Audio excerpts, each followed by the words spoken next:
Bienvenidos una vez más a este encuentro con la historia, que cada vez nos introduce más a este mundo tan interesante como es el arte de gobernar los estados.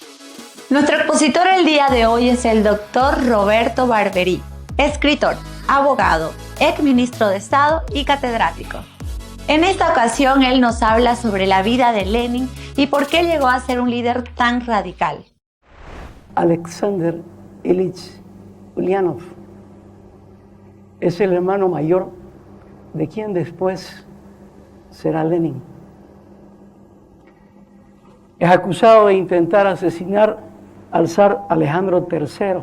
Fueron detenidos y entre los ejecutados, valga la redundancia, está este joven de 21 años que pide, como una suerte romántica de último deseo, leer en silencio un poema. En ese momento, Vladimir, hermano de Alexander, 4 años menor, en ese momento tiene 17 años. Un segundo momento, una segunda huella psicológica de la personalidad de quien después será Lenin, es la lectura de Catecismo de un revolucionario. Por eso en 1897, 10 años después de la ejecución de Alexander, cuando es detenido y enviado a la Siberia Oriental, a orillas del río Lena, esto es importante porque de ahí deriva su sobrenombre Lenin, él tiene varias, podríamos denominar así, renuncias. No va a jugar nunca más ajedrez porque lo distrae de sus ocupaciones revolucionarias. Después le pide que no se ejecute nunca más la Passionata de Beethoven porque lo enternece de tal modo que lo hace olvidar que su misión es luchar implacablemente contra sus enemigos.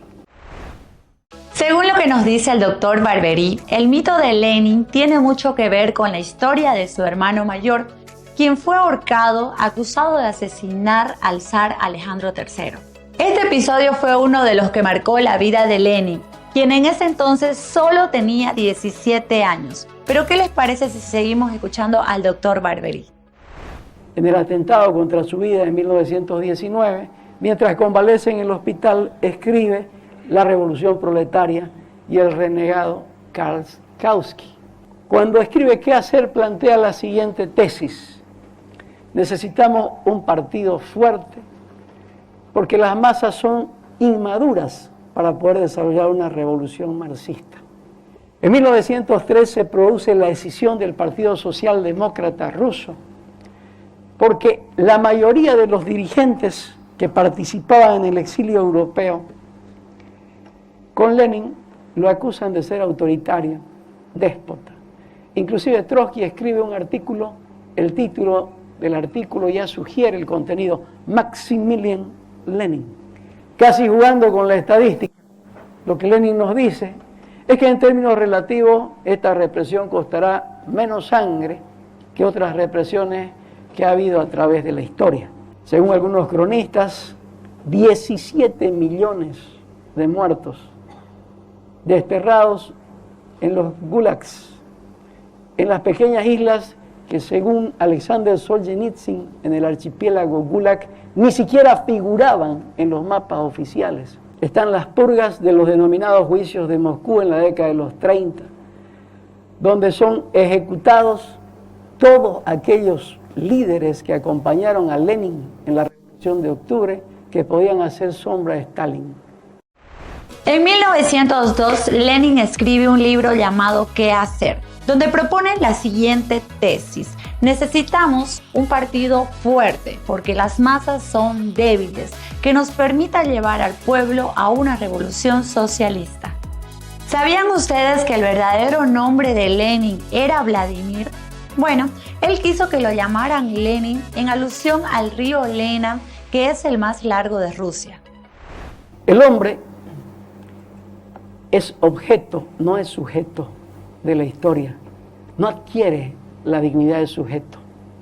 Es número, no es persona. En 1917, Rusia no reunía ninguna de las condiciones que plantea el marxismo clásico para desarrollar una revolución. ¿Y cómo fue posible pasar de la utopía a esa caricatura feroz, a ese mal lugar? Porque sencillamente Lenin aprovechó la oportunidad de la Primera Guerra Mundial. El pueblo cansado escuchó la voz de Lenin, de Trotsky, en sentido de que si ellos llegaban al poder, inmediatamente retirarían a Rusia de la Primera Guerra Mundial, y efectivamente eso hicieron con la paz de Brest. Significó perder los territorios valiosos donde habían los principales recursos hidrocarburíferos, una tercera parte de la zona cultivada agraria de lo que dependía gran parte de la economía rusa. Si los principios geométricos contravinieran los deseos de los hombres, habría quien los refutase. Bueno, él se encargó de refutar, siguiendo la línea de esa idea, los principios del marxismo. Es decir, la Revolución Rusa constituye una herejía desde la perspectiva de los postulados del marxismo clásico, una especie de epitafio para la Revolución Rusa. Muchas gracias.